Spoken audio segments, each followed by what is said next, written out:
at the end of one's rope. Wherever there's the religion, it's cool and peaceful. Wherever a person practicing the religion is lacking, it's hot and troubled. If there's no religion, the heart is as hot as fire. Whenever there's the religion, mindfulness and panya, investigating, looking after the heart is cool.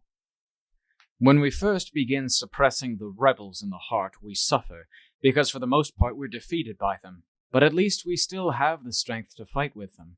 Even though we may lose out to them sometimes, it's better than groveling before them in abject surrender with no way of putting up a fight at all. The practice in the area of the citta falls into stages.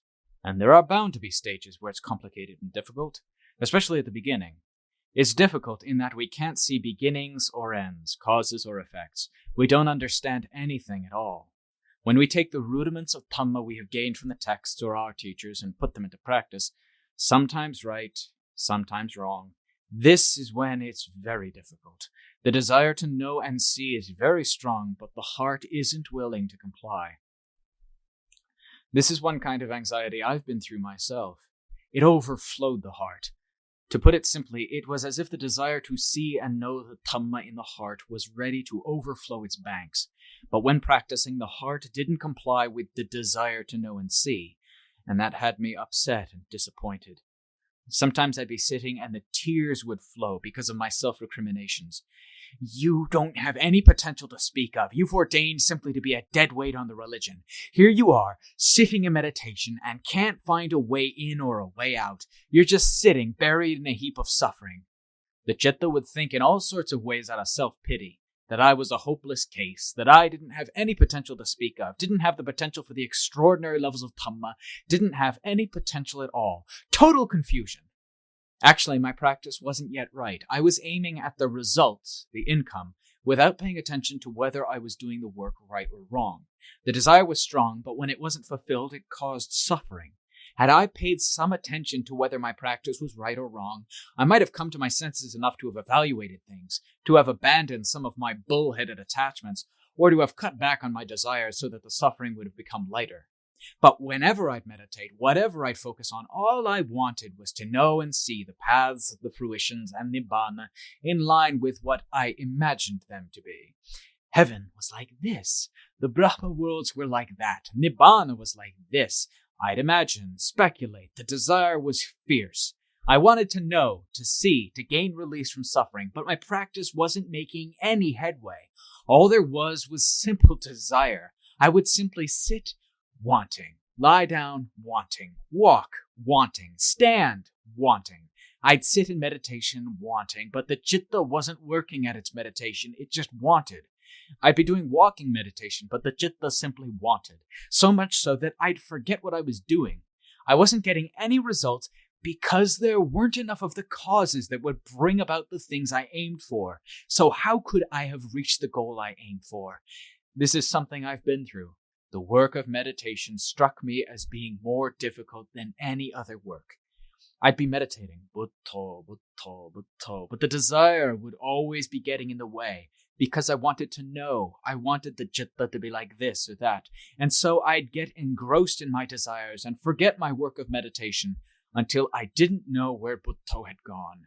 As a result, I didn't get anywhere at all. I was constantly feeling dreary and disappointed. This is the way things always were in the heart. But even so, this wasn't anything compared to the stage at which the citta regressed. When the citta regresses, it's really upsetting, because you used to see results. You used to gain a sense of ease, mental stillness, and peace, appearing clearly as a solid foundation in the heart. But now it's deteriorated. This makes the heart really agitated, so much so that there is nothing to hold it in check. Luckily, though, in spite of my agitation, I didn't retreat. I was simply determined to see things through. I wasn't willing to retreat or to slacken my efforts. The reason why the citta regressed and couldn't make a comeback was the same sort of thing. Desire, nothing mysterious. The citta wanted to know and see as it had before, but its work wasn't coordinated or continuous. All there was desire, no matter how much you desire, it doesn't give any results because that would go against the principle of causality. If you don't make the causes as complete as they should be, how can you expect to know as you want? You can't. Sitting, I'd be agitated. Lying down, I'd be agitated. I'd go into the forest, into the mountains where the citta had regressed, and nothing was any good at all.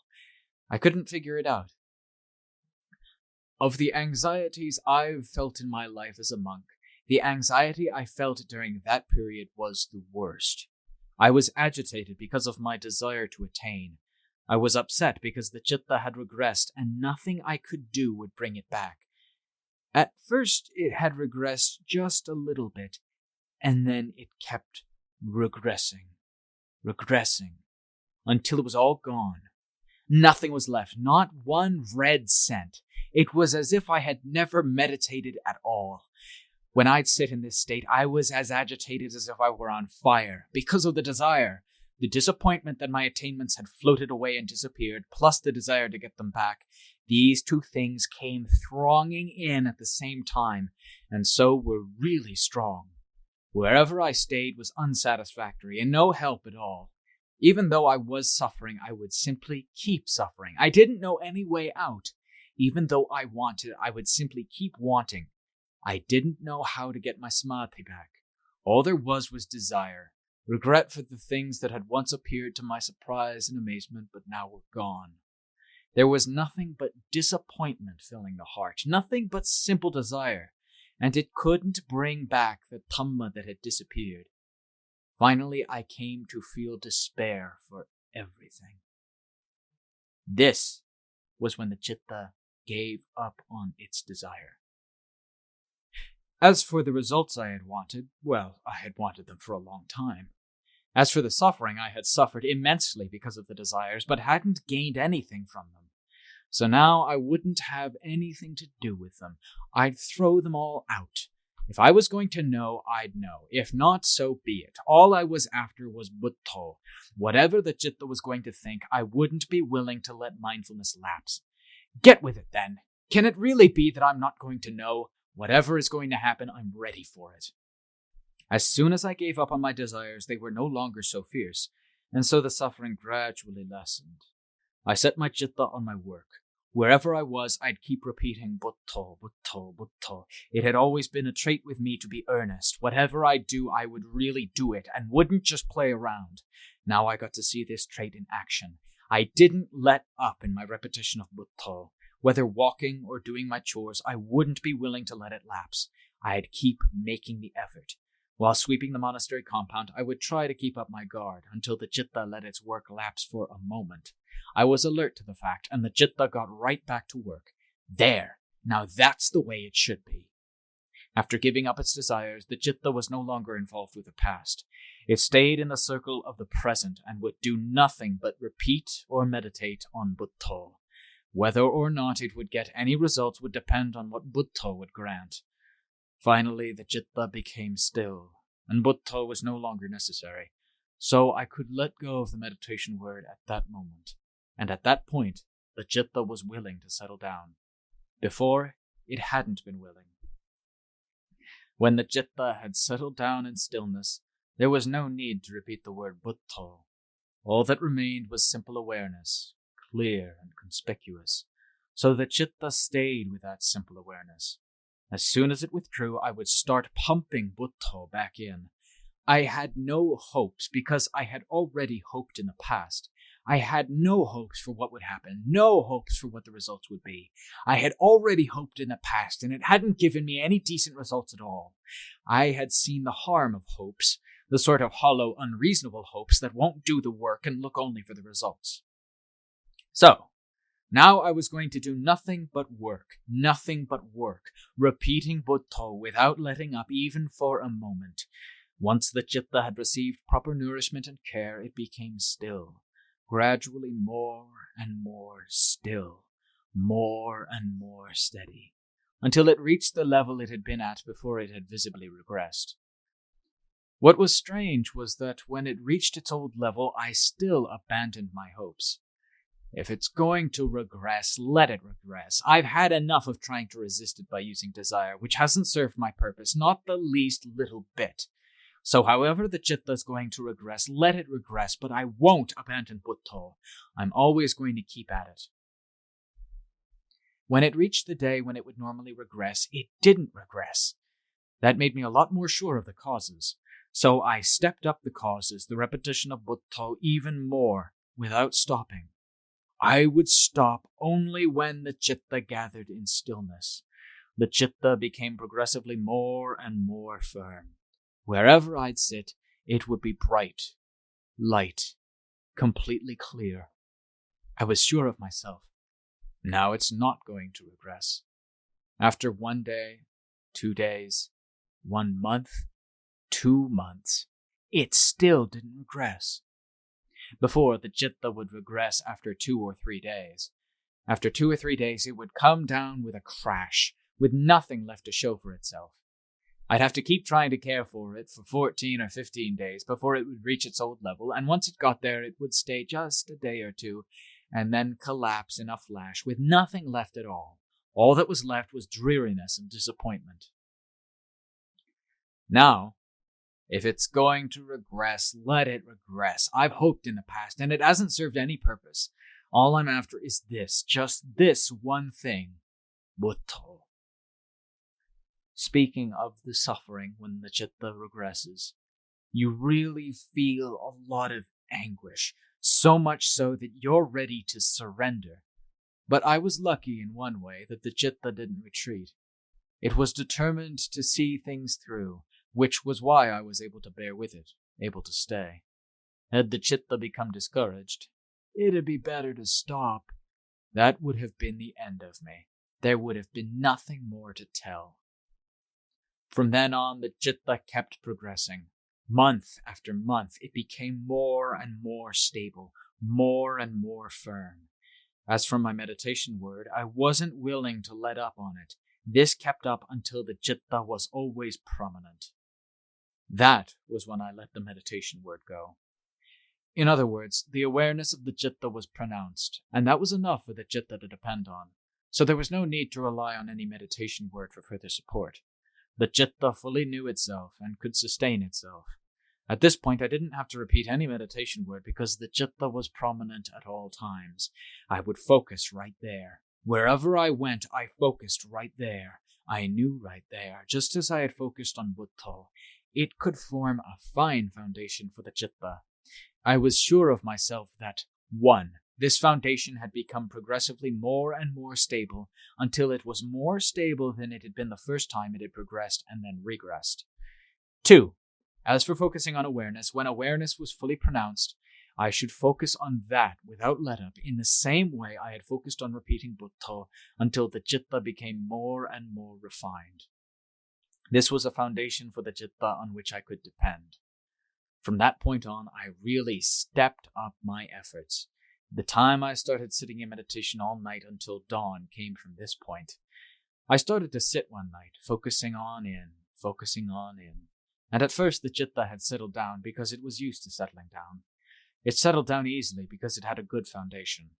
I kept focusing on in, and as long as no enormous pains arose, the meditation went quietly.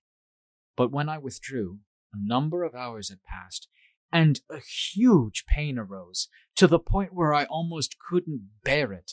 The Chitta that had been quiet was totally overturned. Its good foundation had collapsed completely. All that was left was pain filling the body, but the Chitta wasn't agitated. Strange. The body was so pained that it was quivering all over. This was the beginning of the hand-to-hand combat in which I was to obtain an important approach when really severe pain arose unexpectedly that night. I hadn't yet made up my mind to sit until dawn, I hadn't made any resolutions or anything at all. I was simply sitting in meditation as usual, but when the pain arose in full force, what's going on here? I'll have to tackle this feeling so as to see results tonight. So I made a resolution in that very moment. Okay, if the time doesn't come to get up, I won't get up. I'll fight until the dawn of the new day. Tonight, for once, I'm going to investigate pain so as to understand it clearly and distinctly. If I don't understand it, then even if I die. Let me find out, so dig down. This is when Panya really began to work in earnest. I had never known, never imagined, never dreamed that Panya would become so sharp when it was at the end of its rope, when it was really cornered with no way out. Panya really started spinning away. It went out digging, exploring, fighting, determined not to withdraw its troops in retreat. When I was at the end of my rope, Panya arose. This made me realize we human beings aren't fated to be stupid forever. When we're at the end of our rope, we're sure to manage to find a way to help ourselves. So it was then, when I was cornered, overwhelmed by severe pain, mindfulness and Panya probed into the pain. When pain arises in full force like this, it fills the entire body. At first, it started in hot flashes along the backs of my hands and feet, which wasn't much to speak of. But then, when it really flared up into something big, the entire body was ablaze. All the bones, as they were connected, were fuel feeding the fire in every part of the body. It was as if the body were going to fall apart right then and there. The neck bones were going to come apart. Every bone was going to come apart from its connections. My head was going to fall off and hit the floor. When it's pained, everything is on a par throughout the body. You don't know where to hold it back enough so that you can breathe, because everywhere there's nothing but a mass of fire, pain in full force. When I couldn't find a safe spot in which to place the chitta, mindfulness and Panya dug down into the pain, searching for the spot where the pain was greatest.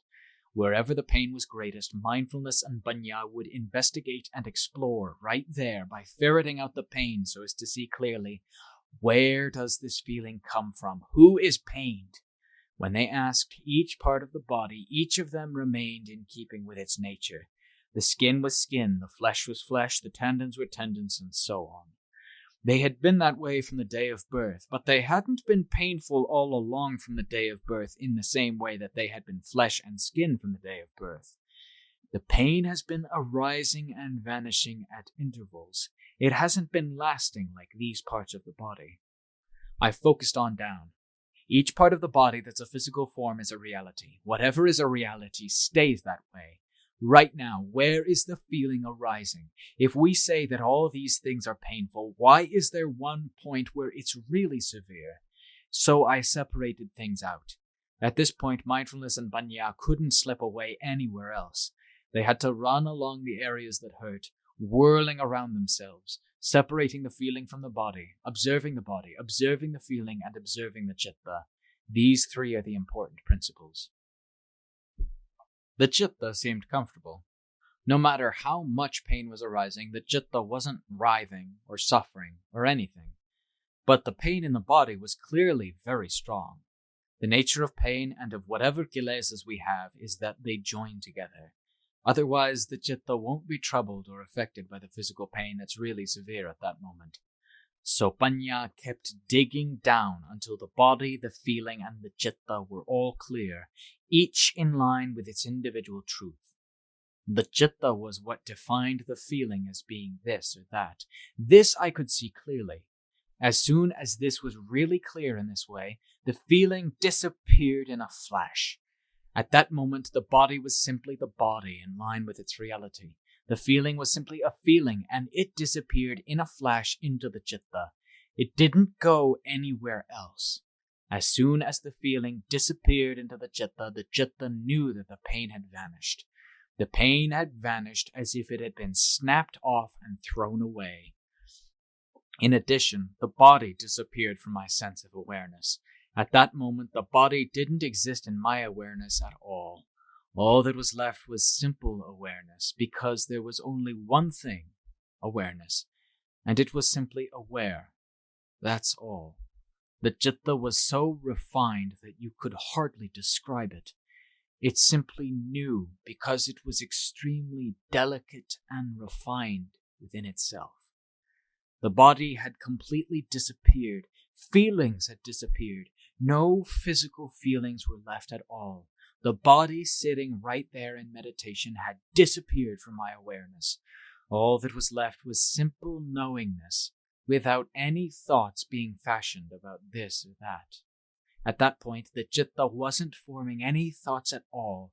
When it doesn't form thoughts, we say that nothing at all makes the slightest move. The citta is fixed, firmly fixed in its own solitude.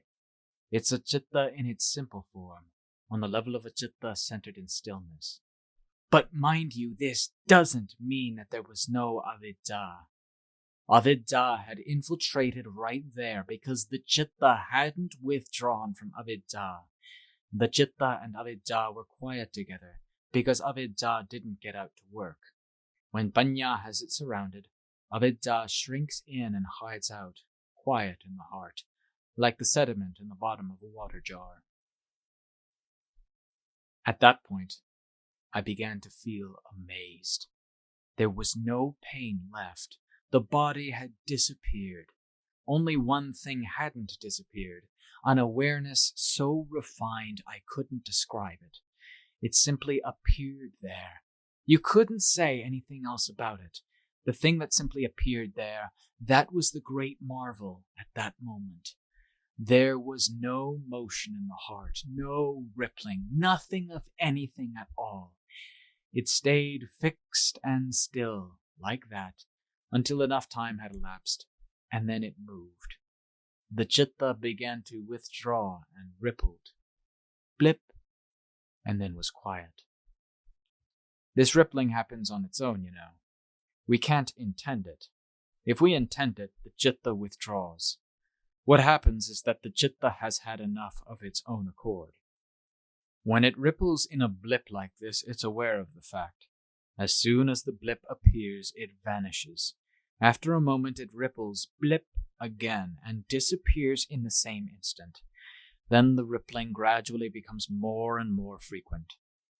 When the citta withdraws after having fully settled down to its foundation, it doesn't withdraw all at once. I could clearly see this at that moment. The citta rippled slightly. A sankhara formed in a blip and then disappeared before it had amounted to anything at all. It rippled, blip, and disappeared right then and there. After a moment it rippled, blip, again.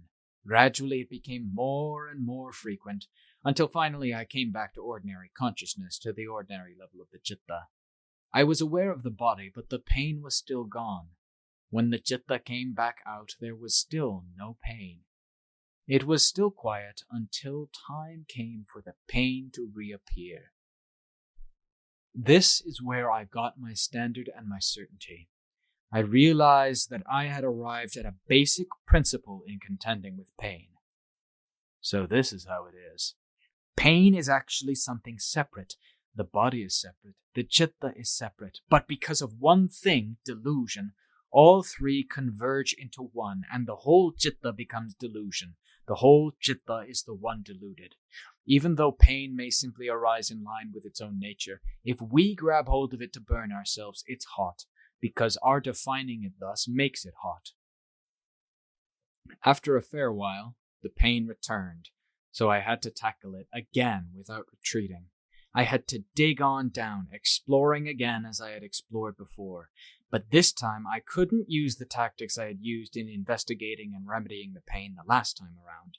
I needed fresh tactics, newly devised by mindfulness and Banya so as to keep up with events. It was pain just the same, but the tactics simply had to be pertinent to the moment. I couldn't remedy matters by holding to the old tactics I had used to investigate and know in the past. They had to be fresh, hot tactics devised in the present to cure the present. The citta then settled down firmly in stillness as it had done before. In that first night, the citta settled down 3 times, but I had to go through 3 bouts of hand-to-hand combat.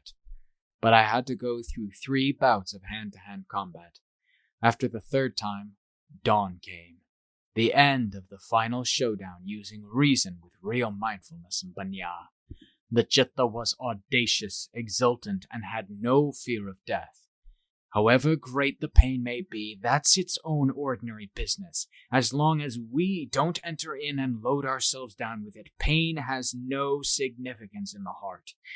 The Chitta knew clearly that the body has no significance in terms of itself, in terms of the feeling, or in terms of us, unless the Chitta gives it a significance and then gathers in the suffering to burn itself. There's nothing else that can come in and make the Chitta suffer. Getting up that morning, I felt audacious in an extraordinary way.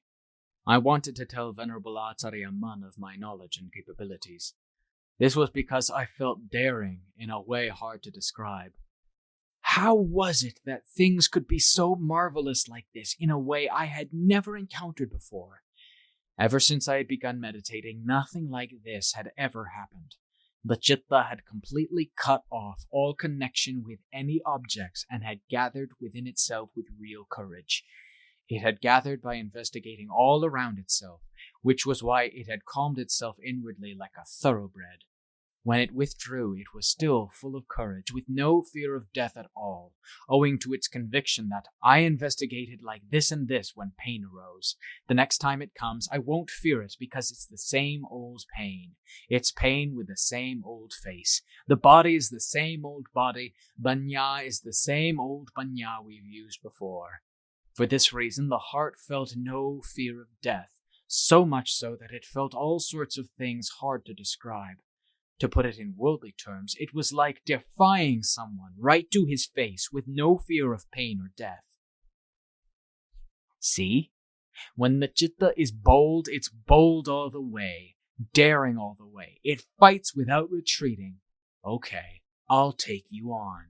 To put it simply and frankly, that's just how it feels. When the time comes to die, okay, I'll take you on. The Chitta doesn't retreat. When the time comes to die, where will death find any pain for us greater than this? There's no such thing. The only pain is the pain in the khandhas. It can be great or small, but we know it here in the khandhas. No matter how much or how heavy the pain may be, it can't outstrip our knowledge and capabilities. It can't outstrip our mindfulness and banya. Mindfulness and banya are capable of keeping track of it all, as they have already known and removed it in the past. This is what made me feel really bold. When the time would come to die, I didn't see that there would be any problem with mindfulness and banya all around me like this. If the time came to die, then let me die. Birth and death come in a pair. You can't separate death from birth so as not to die, because they are equal truths. The next time around, I took on the pain again and knew in the same way. I kept on knowing in the same way and winning every time. Once I had given it all my strength in that way, there was never a day in which I'd say, last night I stayed up in meditation all night until dawn and didn't get anything out of it. But any night in which the Chitta had difficulty investigating and settling down, I would come out feeling battered all over my body. I'd be all stiff and sore. But as for getting tactics and strength of Chitta, I'd get them every time, until I no longer had any fear of death at all. And where would I get any fear? Death was something ordinary. In other words, Banya had analyzed down to what dies. Hair, nails, teeth, skin, flesh, bones. They're simply their original element, solidity, the earth element. Since when did the earth element ever die? When they disintegrate, what do they become? If we focus on down, we see that they return to their original properties. The water element returns to its original property. The wind and fire elements simply return to their own original properties. Nothing is annihilated. The elements have simply come together in a lump, and the Chitta comes in and animates it. This super diluted one comes in and animates it, that's all, and then carries the entire burden. This is myself. It lays its claim, this is me, this is mine, and so it rakes in every kind of suffering as if contracting for the whole mess, using those assumptions simply to burn itself and nothing else. The Chitta itself is the culprit. The 5 khandhas aren't the culprits. They aren't our enemies or anything. They simply have their own reality, but we make assumptions and carry them as a burden. This is why there's suffering and dukkha. We manufacture it ourselves. These things don't manufacture it for us. There is nothing that comes and gives us suffering. This is how the Chitta came to understand things. We are the ones who misconstrue things. We are the ones who suffer because we misconstrue things. This produces suffering to burn and trouble the heart. I could clearly see that nothing dies. The Chitta doesn't die, it becomes more pronounced. When we fully investigate the four elements, earth, water, wind, and fire, down to their original properties, the Chitta becomes even more pronounced and clear. So where is there any death? What dies? None of these conditions die. The four elements, earth, water, wind, and fire, they don't die. And as for the Chitta, how can it die? It becomes more aware, more pronounced, more conspicuous. This doesn't die, so why does it fear death? We've been fooled all along, fooled for aeons and aeons, for actually nothing dies. Now, the word fooled doesn't mean that anyone intended to fool us. We've been fooled simply because of our own delusion, fooled into fearing death. Now we see, this is how the world fears death, from not having explored down to its truth, from not knowing what dies. Because look, nothing dies. Each thing simply has its separate reality. I saw this clearly. The Chitta proclaimed itself by its very nature. I saw its marvelousness clearly, every time. Even when the pain was as hot as fire in the body and seemed ready to reach the clouds, it would vanish clear away with nothing left due to the power of mindfulness and panya. Even the body would vanish from my sense of consciousness and wouldn't appear at all. When everything disbanded completely as the result of my investigation, all that remained was simple awareness, as if floating in mid-space, although I didn't make the comparison at the moment. It was completely empty, but the awareness knew clearly. There was only one thing. There was only one strange thing in the world: the heart. Earth, water, wind, and fire made no contact with the heart. The heart thus had no sense of earth, water, wind, fire, or any part of the body. All that remained was a solitary awareness, an awareness not involved with anything at all. An amazing awareness coming from having investigated things with circumspection and then having withdrawn from them. Clear, outstanding, astounding. Once the Chitta can be settled down like this, for no matter how many days or nights it may last, it has no sense of pain, that the body will fall apart, that it hurts here or aches there, no sense of any of this at all. And what would give it any sense of this? Time and place don't exist in that mental state. This called to mind how the Buddhas, Bajjaka Buddhas, and Arahant disciples could enter the cessation of feeling and perception for 7 days at a time. They could enter for as many days as they liked. If their chittas settled down like this to the extent of not being involved with anything at all, leaving just plain awareness without any involvement with time or place, then they could sit for aeons if they liked. Even if the body couldn't endure, if it were to break apart, it would simply do so, without having any impact on this nature at all. This was when my citta accepted, really believed in, the ability of those extraordinary people who enter the cessation of feeling and perception for so and so many days. If their cittas reached this level without withdrawing back out to anything outside, then for days or months they wouldn't have any perception of anything at all.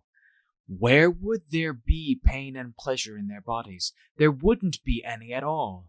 They wouldn't have any sense of the body. They wouldn't have any awareness of feelings. All that would remain would be plain awareness. They could sit for aeons if they liked, as long as the citta was like this. This made me believe in the stories of the Bajjaka Buddhas who entered the cessation of feeling and perception. So I took this as a confirmation in my citta. Whoever says I'm crazy can go ahead and say so. They have mouths, we have ears. If we want to listen, we can. If we don't, we can keep still. We are all free to have our opinions on this matter and that. No one has a monopoly on knowing and seeing. Even though I didn't sit for a long time, the state of mind that had grown still to that extent for a spell of time was enough to serve as confirmation of those who entered the cessation of feeling and perception for long periods of time, because it had the same characteristics, not involved with anything at all.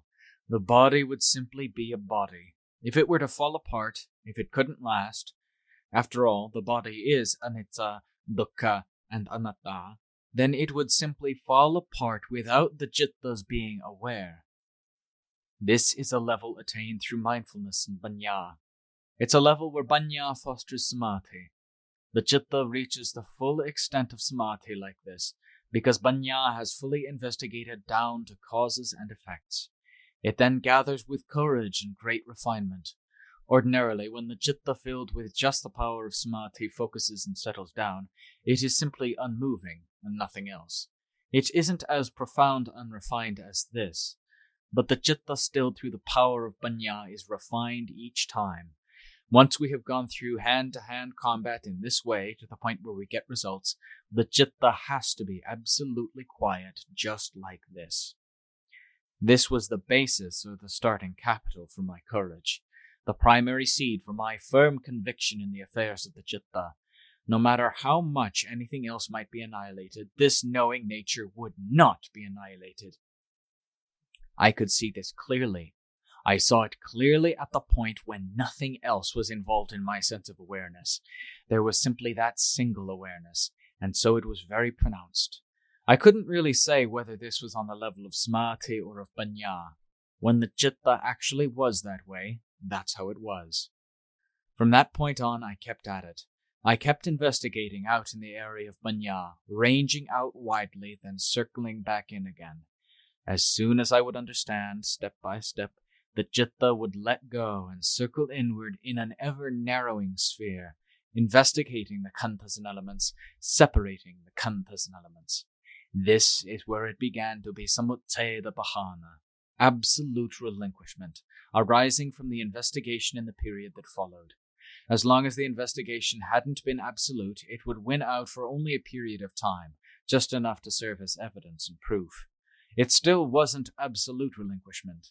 But when banya came to a really clear understanding while investigating, then it pulled out and severed all ties step by step, severed things so that there were no connections left, severed them step by step, leaving just plain awareness. The body, rupa, was severed from attachment. Vedana, sanya, sankhara, and vijnana were severed from attachment. Or you could say that the heart was severed from them. Things kept being severed until only awareness was left. In other words, the chitta with avidya buried inside. So I probed on in, smashed things to bits, slashed them to smithereens with up-to-the-minute mindfulness and banya.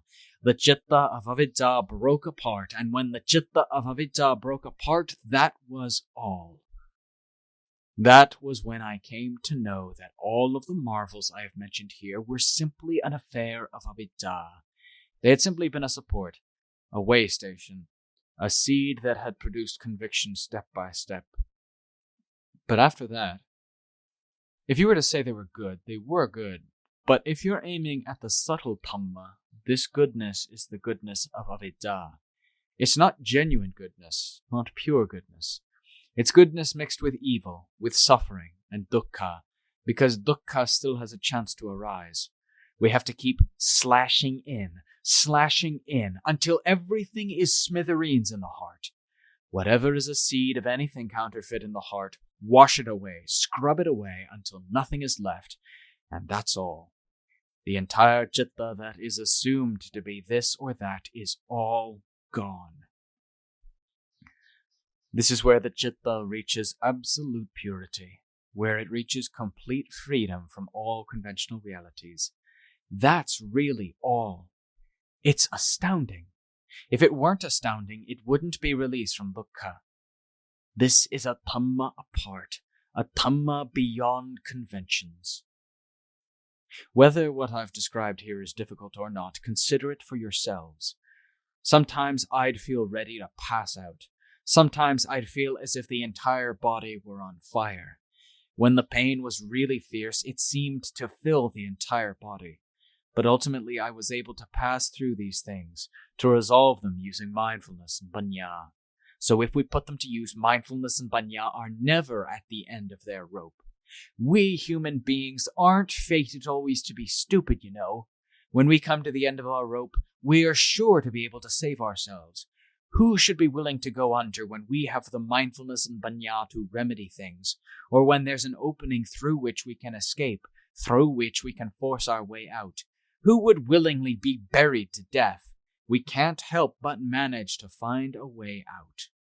When the pain is so piled on that we can't see any way to cure it other than using mindfulness and panya to explore and find a way out, panya doesn't depend on this person or that. When the time comes for the citta to investigate when it's cornered, it gathers its forces and manages to save itself.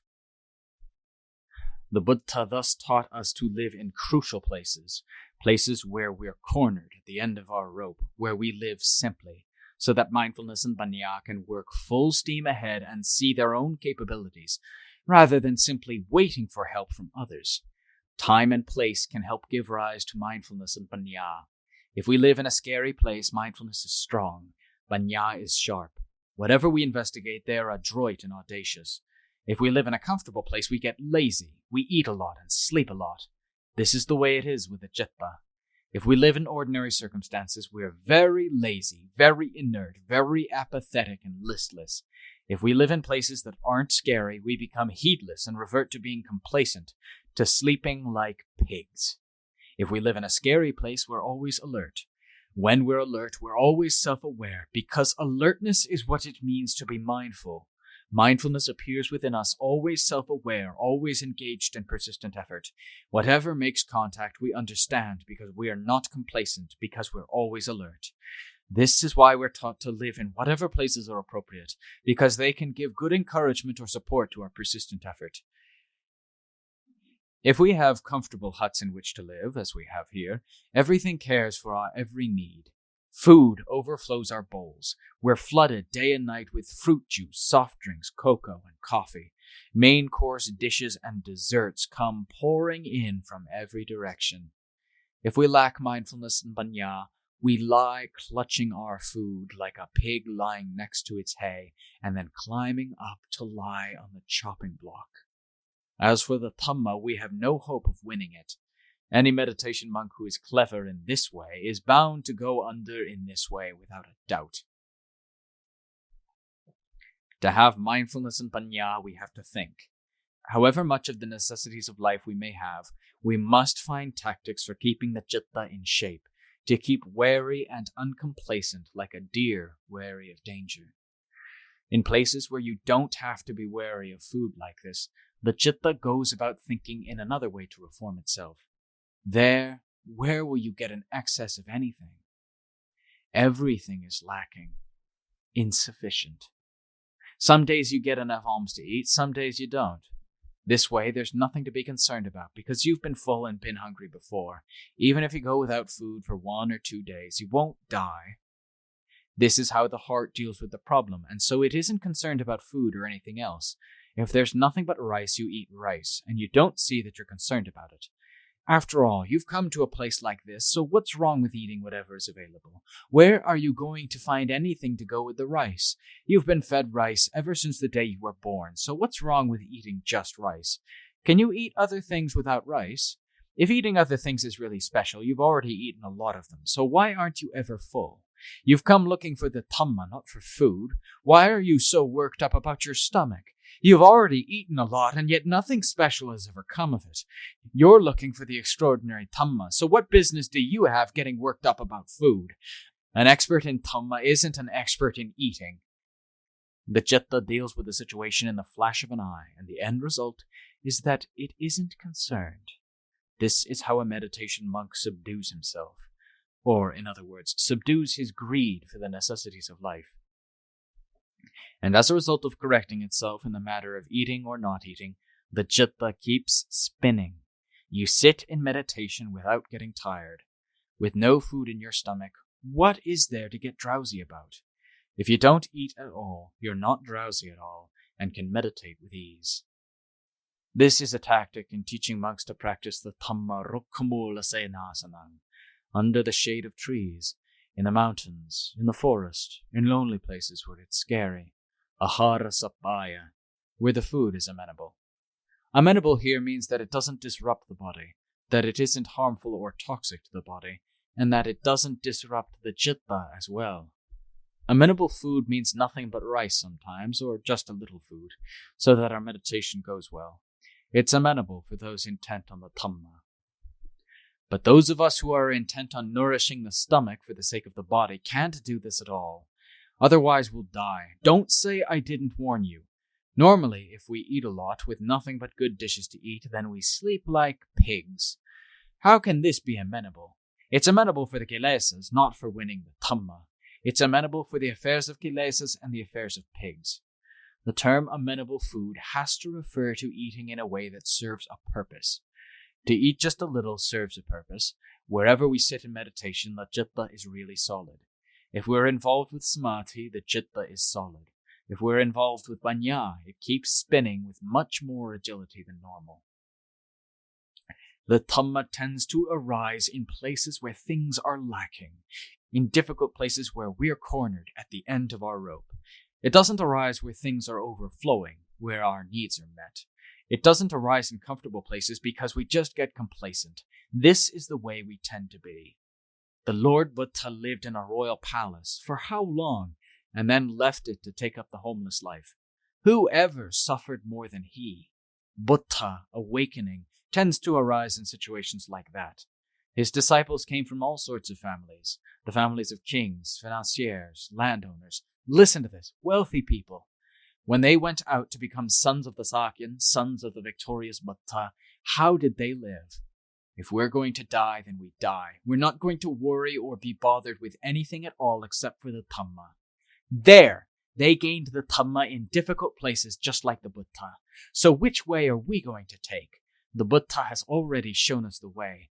The Dhamma arises in that sort of place, in tight spots where things are difficult. The Dhamma arises from a heap of suffering. If there's no heap of suffering, then mindfulness and panya don't arise. If we don't think, we don't gain mindfulness and panya. The Dhamma doesn't appear. If there's a lot of dukkha, it's a whetstone for panya, which probes for clear insight into the affairs of dukkha. This way we can live through it and come out superlative people. So then, elang.